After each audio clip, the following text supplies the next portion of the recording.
আমি হাশেম বয়াতি আর আমার মা তো আপনার অসুস্থ। আমার মার জন্য দেশবাসীর কাছে দোয়া চাইতেছি। মায়াও তুমি দোয়া চাও মায়া, হ্যাঁ, কও দেশবাসী আমার জন্য দোয়া করেন। হ্যাঁ, দাও বুঝি না, দাও দোয়া করতেছে মানুষের লাগে, মানুষের তোমার জন্য দোয়া করতেছে গো মায়া। শুনেন, মা বাপের হুকুম আকুম মানাকে ফরজ বলা হয় না, মা বাবার খেদমত করাকে ফরজ বলা হয়। আমার মা, হ্যাঁ, মায়ের মতন আপন দুনিয়াতে কেউ নাই, একজনও নাই। মা গর্ভধারিণী মা, এই মা 10 মাস 10 দিন আমাকে পেটে রাখছে। মায়ের প্রসবের বেদনা সাকরাতের সমান, সেই মায়েরে আমরা কেন করি অপমান। বউয়ের কথায় আমরা, হ্যাঁ, মাকে অপমান করি। বউ বাড়িতে আইলে পরে লাগায়, তোমার মায় বেশি খায়াল তো চায়, তোমার মায় বড্ডা মাছের কাল্লা খাইতো চায়, তোমার মা এরকম করে এইভাবে বউ আইলে কথা কয়। বউয়ের কথায় মাকে কেউ করবেন না অপমান, মায়ের প্রসবের বেদনা সাকরাতের সমান।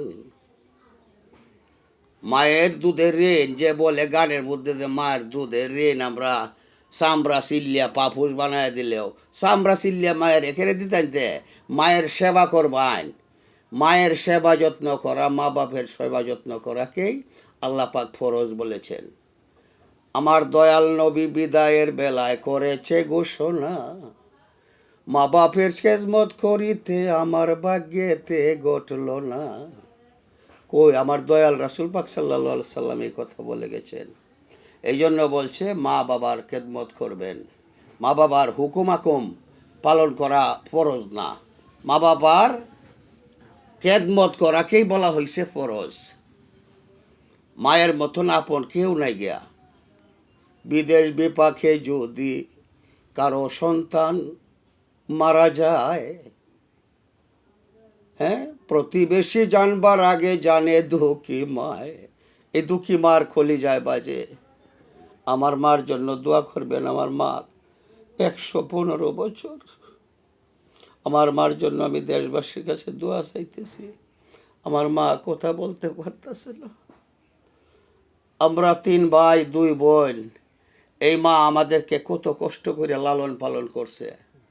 আগে তো সিজার ছিল না, এখন তো আমরা বউআইনের সিজার হয়, পুতের বউআইনের সিজার হয়।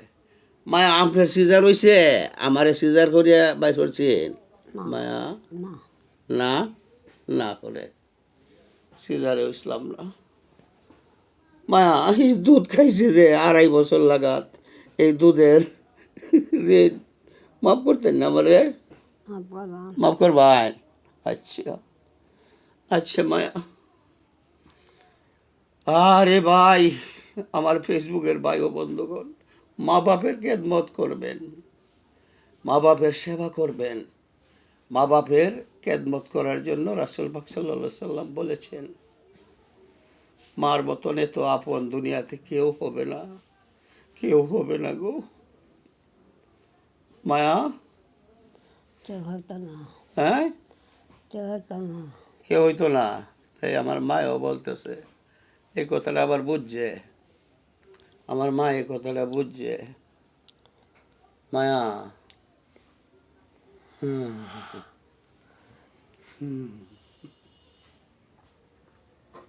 মাকে, আমার মার 115 বছর বয়স। আমার মার জন্য আপনারা দোয়া করবেন দেশবাসীর কাছে। আমার মা, আমার মা, আপনাদের জন্য আমি দোয়া করি। আমার মার কাছেও বলছি আপনাদের জন্য দোয়া করতে। আমি হাশেম বয়াতি, যার উসিলাতে আমরা এই দুনিয়ায় আসছি, এই দুনিয়া দেখেছি, ভালো মন্দ কত দেখেছি। এই মা, এই মাকে কেউ অপমান করবেন না। বাবা ভাই সকল আপনাদের পায়ে ধরে কই মা বাপের খেদমত করবেন। মা বাবা মেওয়া ফল কয়দিন থাকবো? এই তো আমার মা যাওয়ার পথে, আমার মা যে এখন বিদেশ যাওয়ার পথে। আমার মার জন্য আপনাদের কাছে দোয়া চাইতেছি। অলি আল্লাহ যারা আছেন আমার ফেসবুকের বন্ধুগণ, আমার আশেকান, আমার ভক্তবিন্দু তো আছেন। আমি শিল্পী মানুষ, আমি গান লিখি, গান গাই। যে মায়ের নিজে আল্লাহ ডাকিয়াছে মা,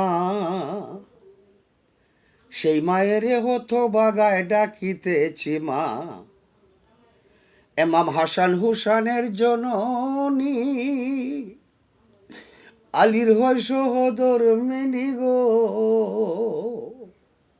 আমার নবীজির নয়নের মনি, জগতের মা ফাতেমা। সেই মায়ের আমরা সবাই ডাকি মা। কাতুনে জান্নাত মাগো, নবীর নন্দিনী, যার হাতে দিয়াছে আল্লাহ বেহেশতের চূড়ানি। মায়া, মায়া, এই যে আপনার পীরের দেওয়া নামটা, এটা জব্বাইন।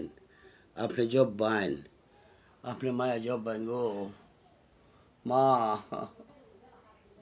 ভাই বন্ধুগণ, মা ও বোনেরা, আপনারা মা বাবার খেদমত করবেন। মা বাবার খেদমতকেই ফরজ বলা হয়েছে। রাখি দেশবাসীর কাছে আমার খোলা আবেদন। আসসালামু আলাইকুম রহমতুল্লাহ।